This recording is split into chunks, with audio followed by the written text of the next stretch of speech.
Hello lovely students, it's Maya, and in this video we're going to briefly go over the suggested hand positions for doing a Reiki session on yourself. Now here's an important note. Before you proceed any further, I want to make sure that you have actually received at least Reiki level 1 attunement from me. So if you have not, it is part of the program for you to receive an attunement.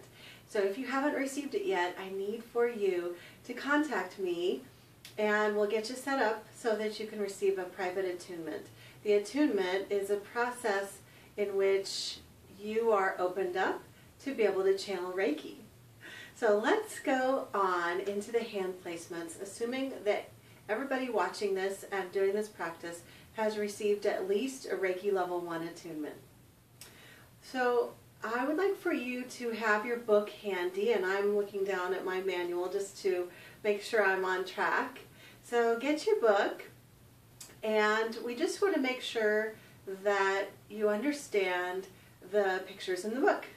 That's what this video is all about.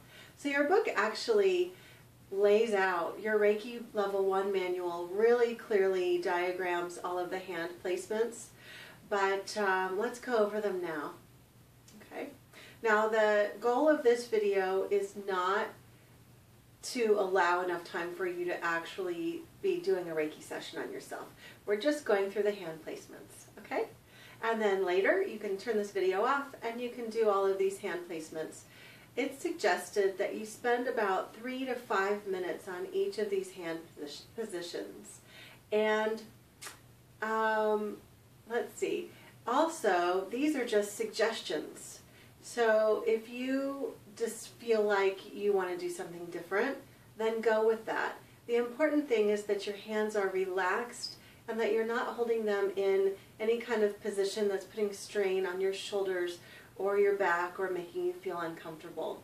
The more relaxed that you are, the more relaxed that you are mentally and physically, and especially your hands need to be relaxed, then the easier it is to allow Reiki to flow.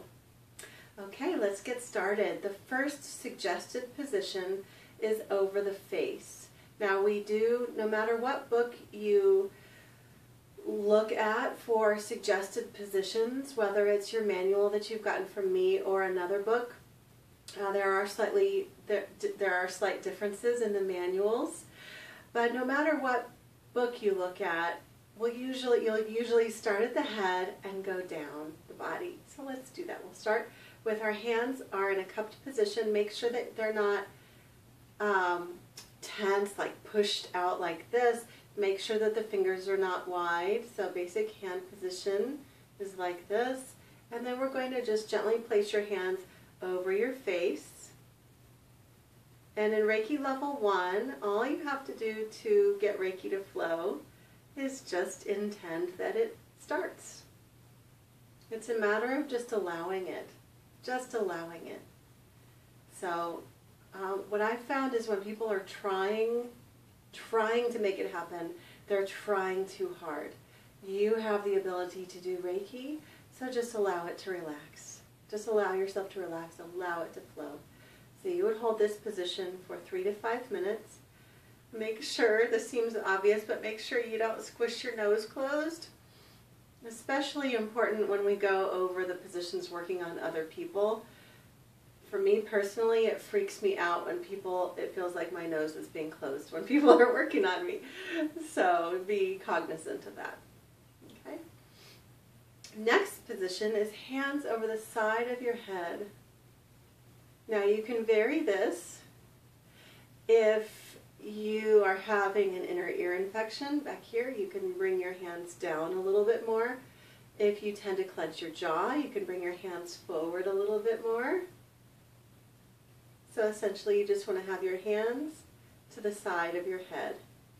And you'll hold that position for 3 to 5 minutes. Next position is hands on top of the head.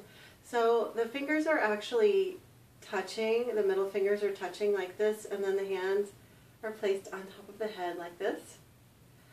I, however, tend to like putting my hands like this and covering the crown of my head like that.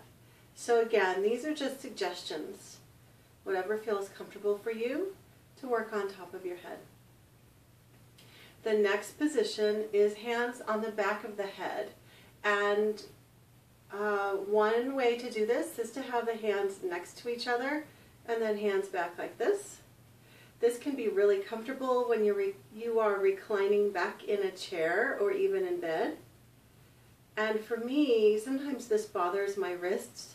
And remember that I said if the position that you're using is causing your body to tense up, then you want to choose a different position. The more relaxed your body is, the more easily Reiki will be able to flow. So I tend to hold my hands like this, and it works just the same, just fine.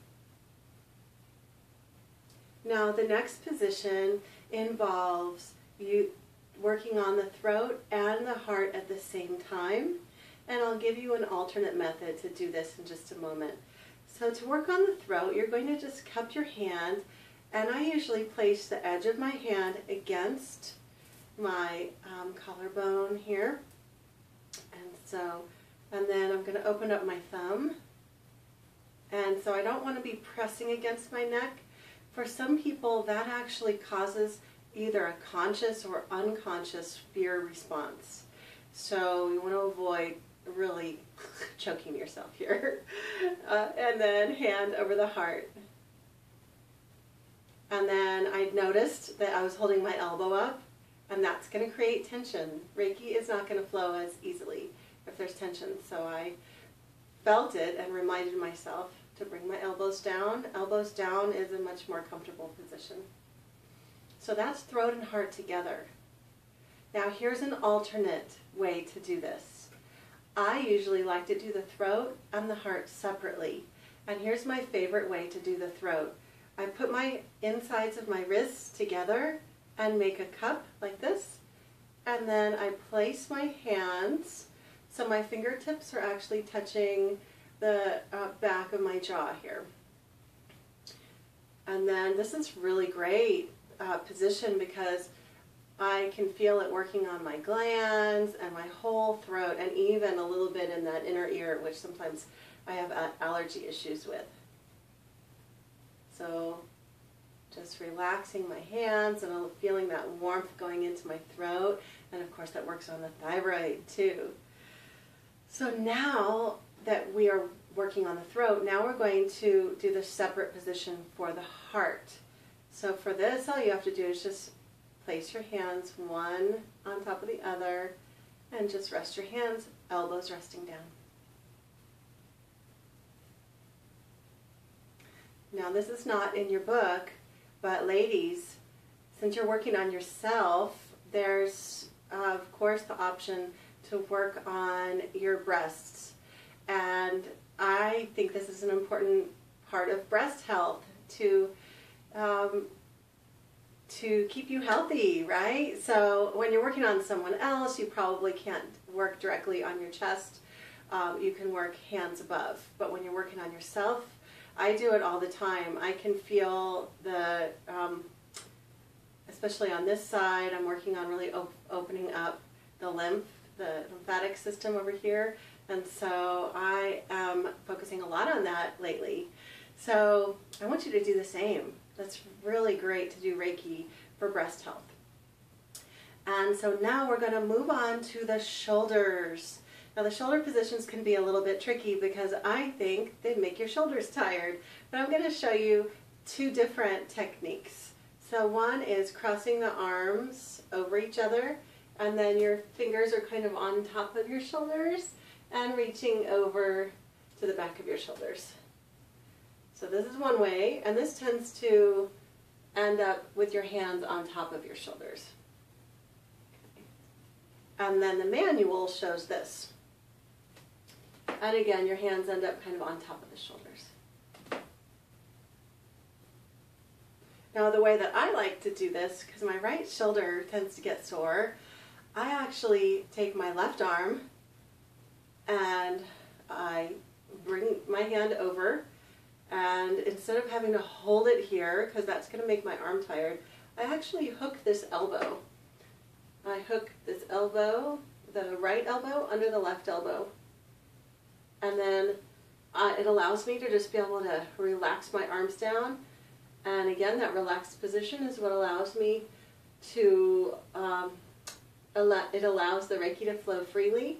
And then it also allows me to push my hand further back than I otherwise would be able to, comfortably. And so I can get back to that really crunchy area back there.